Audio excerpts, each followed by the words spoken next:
Amém, meus queridos irmãos. Mais um domingo na presença do Senhor. Mais um domingo de adoração a Ele. Mais um domingo onde vamos aqui refletir sobre o quão bom Deus tem sido para nós, apesar das circunstâncias, apesar de tudo aquilo que queira nos atingir, apesar de toda a pandemia, apesar de toda a crise econômica, crise política, apesar de tudo, Deus continua cuidando de nós. Apesar de tudo, nós devemos confiar em Deus, meus queridos. E é sobre isso que eu quero falar essa noite. Falei há uns domingos atrás, eu tenho ministrado, desde que nós entramos novamente nesses decretos, eu ministrei sobre que Deus é o Deus da esperança. O que é o Deus da esperança? É o Deus que promete sempre algo melhor, sempre algo positivo, apesar das circunstâncias, apesar das coisas que estão nos acontecendo. Tudo pode estar ruim, mas Deus sempre tem algo positivo para você. Tá certo, o prognóstico geral para essa terra, para esse sistema, para esse mundo, é a morte, porque esse mundo jaz do maligno, esse mundo já está entregue ao pecado. Mas Deus é o Deus da esperança ainda assim, porque Ele fala que virá um novo céu e uma nova terra. Um novo céu e uma nova terra, pronto. Obrigado.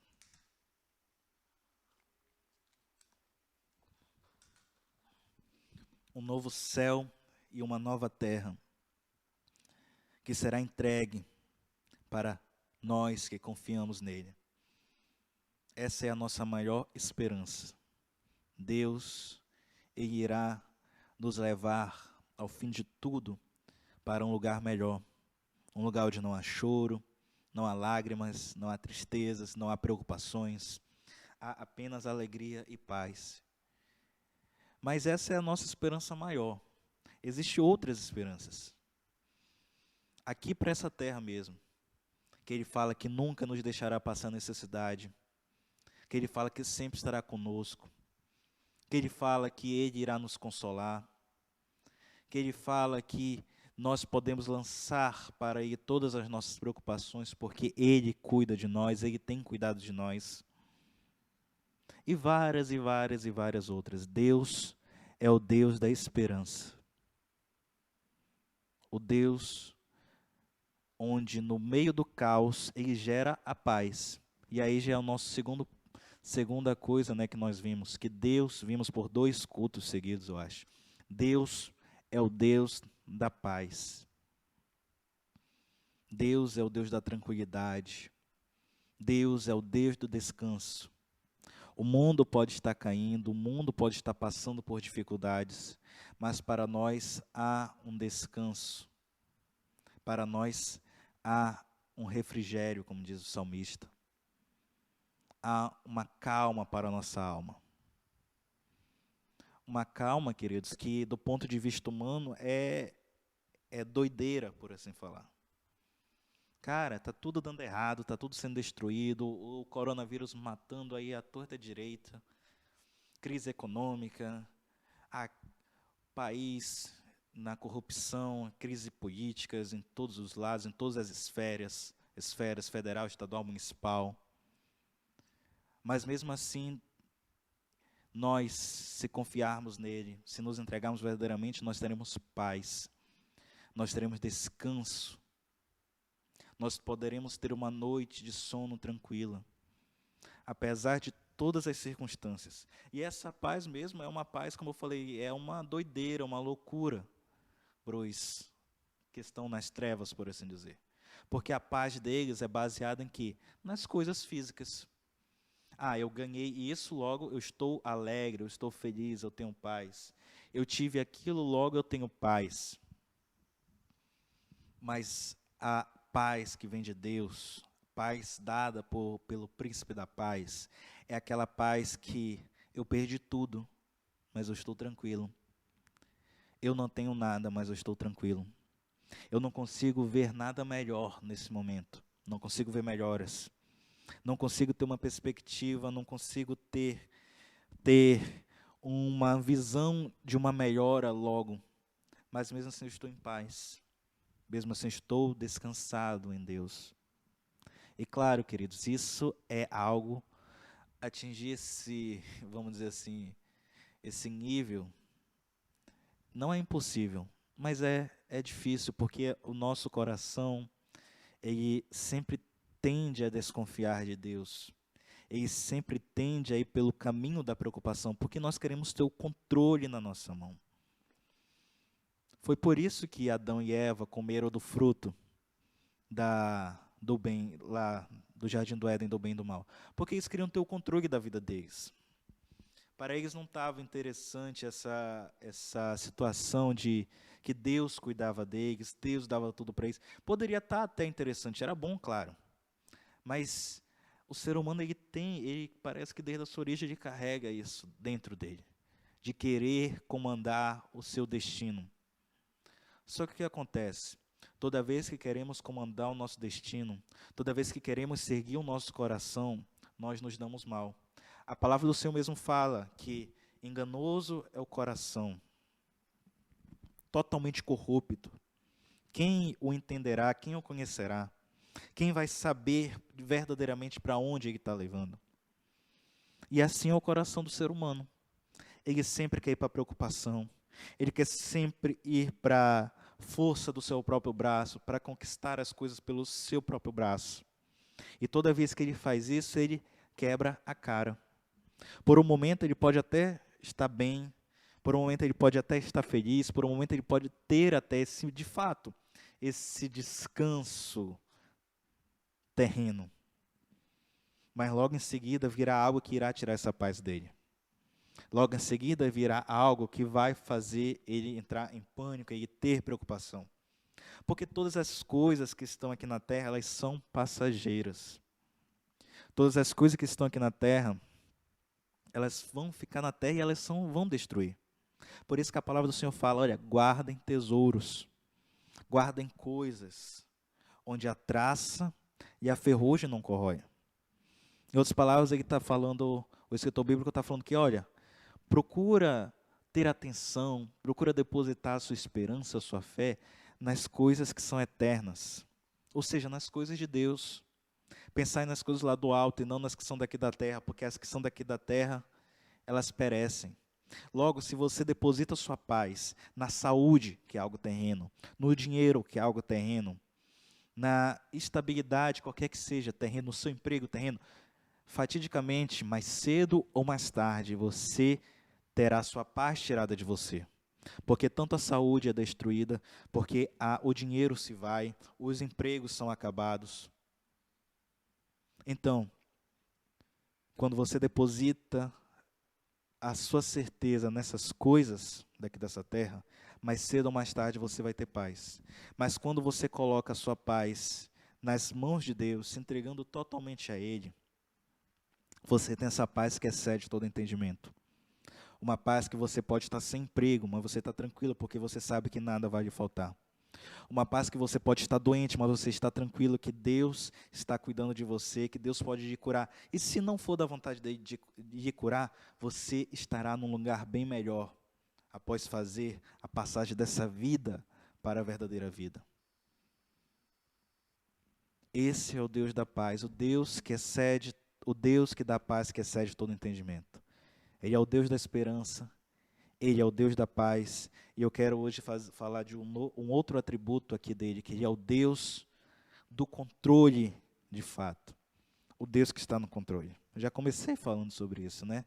A nossa vida, ela desengrena, ela sai dos trilhos, justamente por tentar pegar o controle, porque o ser humano não foi feito para ter esse controle, queridos. Deus nos criou para sermos cuidados por Ele. Era esse o propósito dele desde o princípio, que nós fôssemos amigos dele e ele cuidasse de nós. Que ele mesmo fala lá, né, em Isaías, olha, foi eu que fiz vocês crescerem, foi eu que guiei vocês. Em Oséias ele fala mais claramente, olha, quando vocês eram meninos, falando para o povo de Israel, né, eu ensinei vocês a andar, eu ensinei vocês tudo que vocês precisavam saber, em outras palavras. Deus sempre teve o desejo de ter esse cuidado por nós. Só que quando nós tomamos esse controle das mãos de Deus para nós, tudo começa a dar errado na nossa vida, porque nós não sabemos. E parece óbvio, né, falar que Deus está no controle de tudo, mas o óbvio às vezes precisa ser falado. Ainda mais nesses tempos que parece que o óbvio tem cada vez ficado mais de lado. Deus está no controle. Nós sempre tendemos a esquecer disso, sempre tendemos a querer o controle para a nossa mão e assim nos preocupamos. Mas saiba esta noite, queridos, Deus está no controle da sua vida. Deus está no controle da vida dos seus familiares. Deus está no controle da vida de todas aquelas pessoas que você ama. Nada acontece nessa terra sem a ordem de Deus, sem a permissão de Deus. Tudo o que acontece, queridos, é sob a permissão de Deus. Eu queria convidar você para abrir lá em Salmo de número 139. Salmo bastante conhecido. Vamos fazer a leitura desse salmo, amém? Salmo de número 139.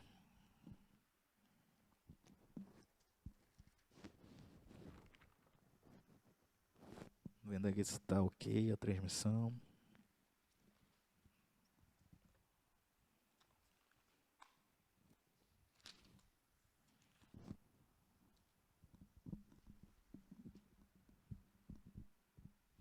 Salmo de número 139. Vamos lendo, né, e vamos pontuando aos poucos aqui o salmo.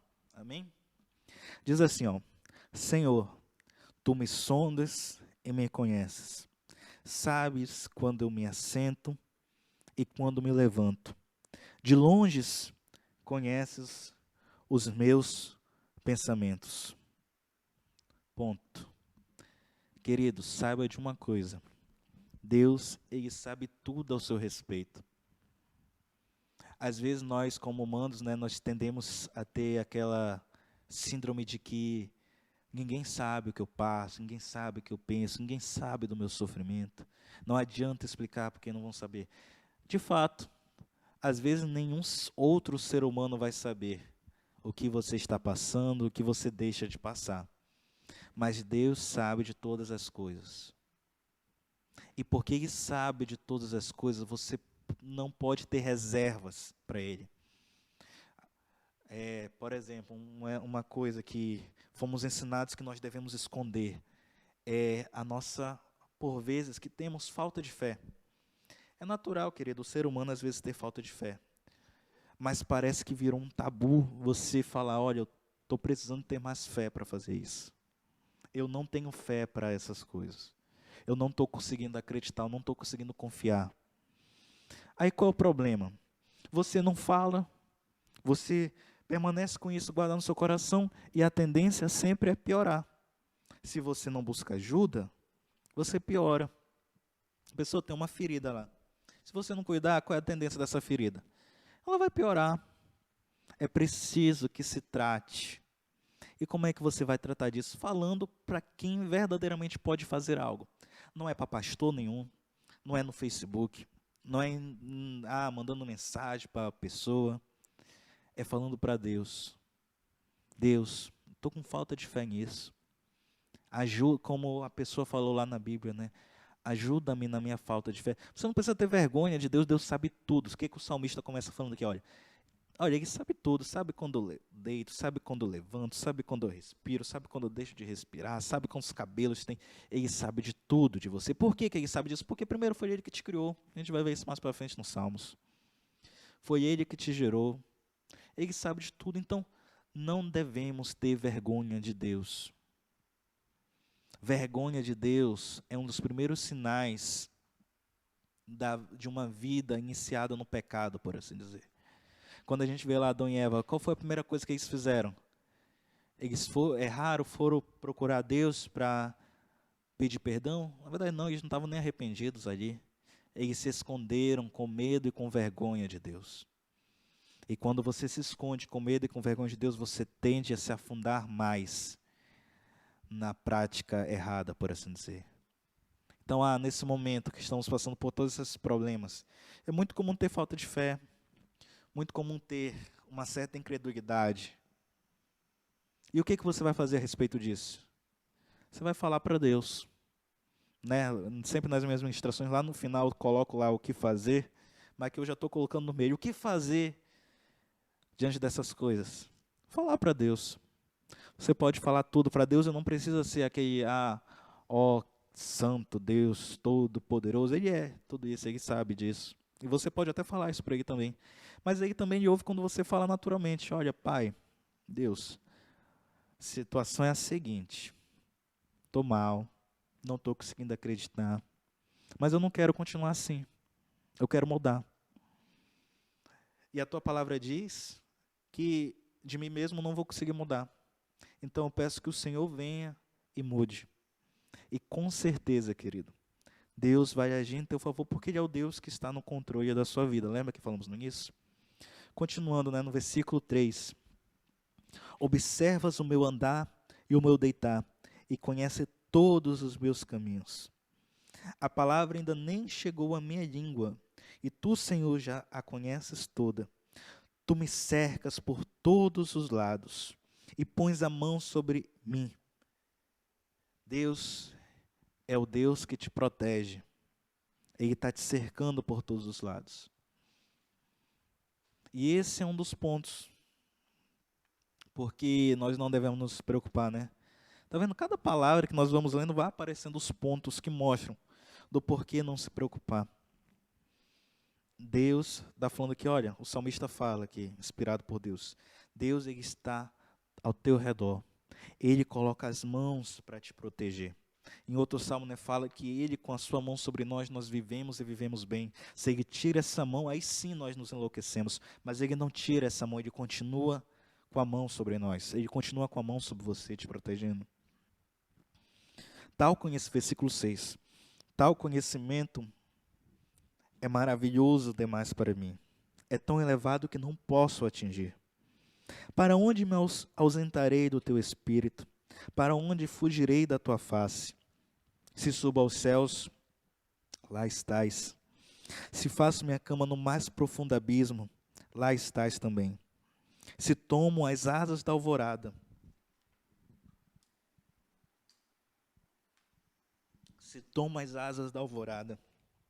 e me detenho nos confins dos mares, ainda aí a tua mão me guiará, e a tua mão direita me sustentará. Se eu digo, as trevas com certeza me encobrirão, e a luz ao redor de mim se fará noite, até as próprias trevas não te serão escuras, e a noite tão clara como o dia, e a noite é tão clara como o dia para ti. Para ti as trevas e a luz são a mesma coisa. O que esses versículos nos falam? Não adianta, queridos. Não adianta fugirmos de Deus. Quanto mais você fugir de Deus, mais sua vida ficará errada. Mais seus planos serão frustrados. E os planos que eu digo, os planos seus que você faz, porque os planos de Deus não são frustrados. Mas você se dará mal na vida. Não há, às vezes, foi o que, sempre volta lá para Adão e Eva, Adão e Eva fizeram o que? Eles tentaram se esconder de Deus, após terem errado. Só que acontece, não adianta se esconder de Deus. Eu não sei qual é a sua situação hoje aí. Talvez você seja desses que já fez várias coisas erradas e nesse momento está procurando se esconder de Deus. Talvez você seja essa pessoa que sabe que você deve estar na igreja, sabe que deve confiar em Deus, mas mesmo assim algo que lhe puxa a se esconder. Você até sabe o caminho que deve seguir, mas tem algo que te paralisa e você fica para trás. Mas, querido, saiba essa noite, não há como fugir de Deus. Não há como fugir de Deus, porque é Ele que controla nossas vidas. É Ele que está sob controle de tudo. Quanto mais você lutar, quanto mais você tentar fugir de Deus, pior as coisas vão ficando para você. E, queridos, é isso, quanto mais para longe de Deus nós vamos, mais nossa vida fica pior, mais as coisas dão errado. Não adianta, não adianta. Às vezes, a gente vê muito isso. A pessoa está na igreja vários tempos, um grande tempo, aí começa a faltar, ver que está tudo certo. Falta um culto, falta 2 cultos. Quando a fé só vai para o culto uma vez no mês, quando vai, até que não vai mais para o culto. A priori, sua vida pode até estar parecendo que está tudo ok. Mas uma coisa é fato, queridos: quanto mais você se afastar de Deus, pior ficará a sua vida. Não há para onde fugir de Deus.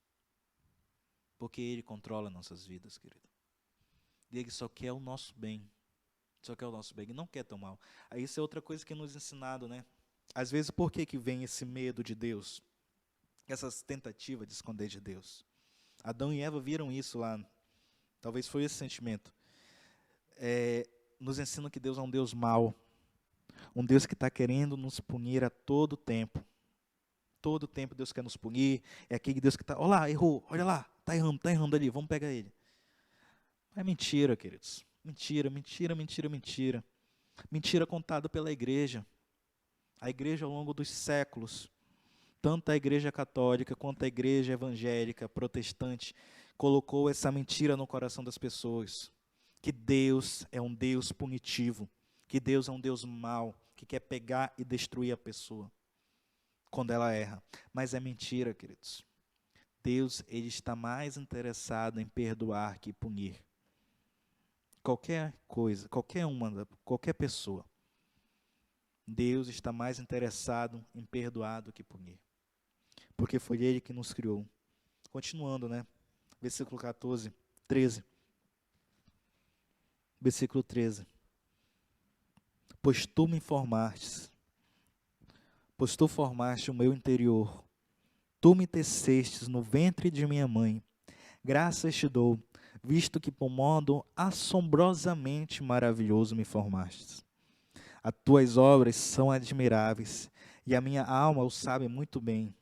Os meus ossos não te foram cobertos quando no oculto fui formado, e entretecido como nas profundezas da terra.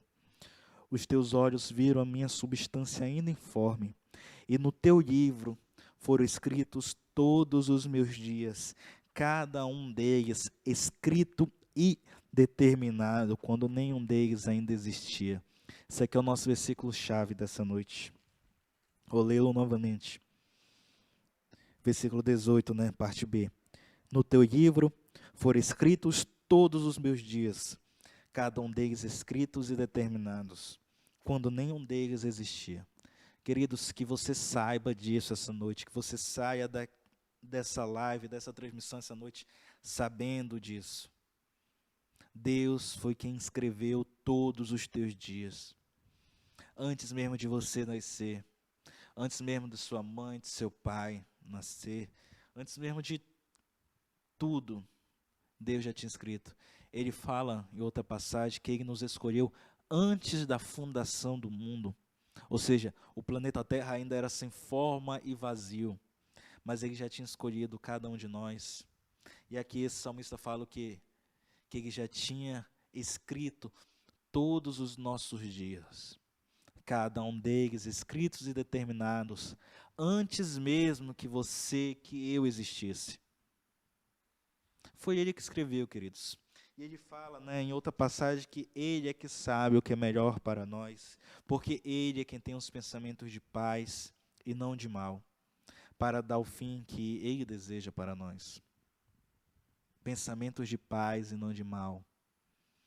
Foi essa pessoa que escreveu os seus dias, os meus dias. Ele sabia que hoje, que dia é hoje? 7. Ele sabia que hoje, dia 7, às 19h30, 19 por aí, você estaria sentado frente a esse celular, frente a essa TV, assistindo essa live e ouvindo que foi Ele que criou e escreveu e predeterminou cada um dos teus dias, queridos. Sabendo disso, queridos, nós não precisamos nos preocupar. Que fala duas coisas, foi Ele que nos fez, vem batendo bem no que fala lá em Isaías, né? Ele que nos fez. Sua mãe, seu pai nem sabiam que você já estava lá dentro da barriga da sua mãe, mas Ele já sabia. Ele já tecia você, Ele já escolhia como seria seu nariz, queria, mesmo alguns não gostando. Ele já e desenhou tudo. Por isso que é um absurdo a questão do aborto, né? Parêntese. É um absurdo querer matar bebês dentro da barriga ainda da mãe. Porque desde lá, o bebê ainda informe, o salmista fala, eu era uma substância informe, mas o Senhor já me modelava, o Senhor já desenhava como eu seria. Deus escolheu tudo na sua vida, queridos. Deus escolheu onde você nasceria, que dia você nasceria, que horas. Deus escolheu quem era para ser seu pai. Deus escolheu quem era para ser sua mãe, porque Ele sabia que dessa forma você seria o que é hoje. Deus controla tudo, queridos. E Ele controla para o bem. Nessa noite eu quero que você saiba disso. Deus está cuidando de você nessa pandemia. Deus está cuidando da sua vida nessa pandemia, nessa crise econômica. Deus está cuidando de você, Deus está cuidando de cada um de nós. Por que Ele está cuidando de cada um de nós? Como eu posso ter certeza que Ele está cuidando de mim? Por causa das palavras contidas na palavra de Deus, que dizem que Ele já escreveu cada um dos dias, que Ele tem para nós pensamentos de paz e não de mal. Está aqui, ó, Romanos 8:28, anotei aqui. E sabemos que todas as coisas, clássico, né? E sabemos que todas as coisas cooperam para o bem daqueles que amam a Deus, daqueles chamados segundo o seu propósito. Você pode estar questionando, se Deus cuida de mim, se Deus está no controle da minha vida, por que então que eu passo por tanto problema? Por que então que eu passo por tanta coisa? Queridos, é porque esse pensamento, ele é legítimo até. Mas sabe por que ele acontece? Porque nós não sabemos o final da história. Nós não sabemos o final da história. Talvez o que você esteja passando hoje vai servir como lição para você lá no futuro. Talvez o que você esteja passando hoje vai servir para ajudar outras pessoas no futuro. Nós não sabemos para quê. A Bíblia fala, né, lança teu pão sobre as águas, porque não sabe qual deles irá retornar. Isso cabe também nessa coisa. Nós não sabemos o porquê das coisas acontecerem na nossa vida. Mas fato é que Deus sabe o porquê. Porque Ele já sabe o fim da história. Nessa semana, eu acho que foi na quinta-feira, eu estava conversando com o irmão Zé Roberto, né? E ele relembrou que em uma das ministrações eu falei isso. Deus, Ele é o escritor e o roteirista da peça que é as nossas vidas. Foi Ele que escreveu e é Ele que dirige, queridos. A gente pega só esse pedacinho aqui, o agora. O agora é a única coisa que nós sabemos. O agora é o que já passou. Mas o futuro Ele sabe. Então Ele sabe, por que fulano de tal está passando por isso? Porque quando chegar lá no futuro, daqui a alguns anos, daqui a alguns dias, isso vai servir para ele. Por que os hebreus tiveram que passar 40 anos naquele deserto? Grande e terrível deserto, né, como fala a palavra do Senhor. Porque Deus queria ensinar para eles que nem só de pão vive o homem, mas de toda a palavra que procede da boca de Deus. Porque Deus queria ensinar para eles a confiança plena. Queridos, o que é melhor? Vamos lá.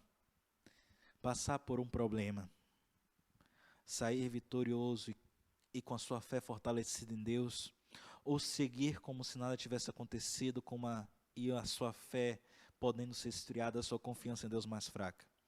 Porque você concorda comigo que quando nós passamos por problemas e vencemos, a nossa fé é fortalecida? Pelo menos é assim que funciona comigo. Passei por um problema, cara, não sei como vou resolver. Mas de repente aquilo é resolvido, aquilo se torna um marco na sua vida. Aquilo se torna uma experiência sua com Deus. E é como eu falei na última aula, quem é Jesus? Para nós sabermos quem é Jesus, é preciso que tenhamos experiências com Deus. E são essas pequenas coisas que vão gerando em nós essas experiências e vão gerando esse conhecimento de Deus, e assim nós vamos ficando mais próximos dele nós vamos tendo paz, nós vamos tendo esperança, nós vamos tendo descanso.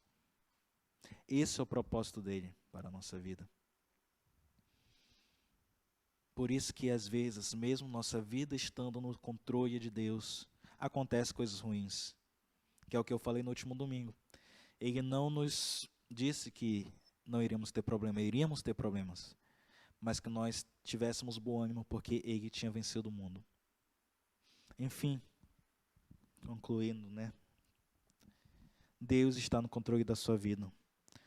Todos os seus dias foram escritos e determinados, quando nenhum deles existia ainda. Deus está no controle. Que aqui essa noite você saiba disso. Deus está no controle da sua vida. Amém, meus queridos? Essa era a palavra de Deus para esta noite. Feche seus olhos, vamos louvar ao Senhor, amém?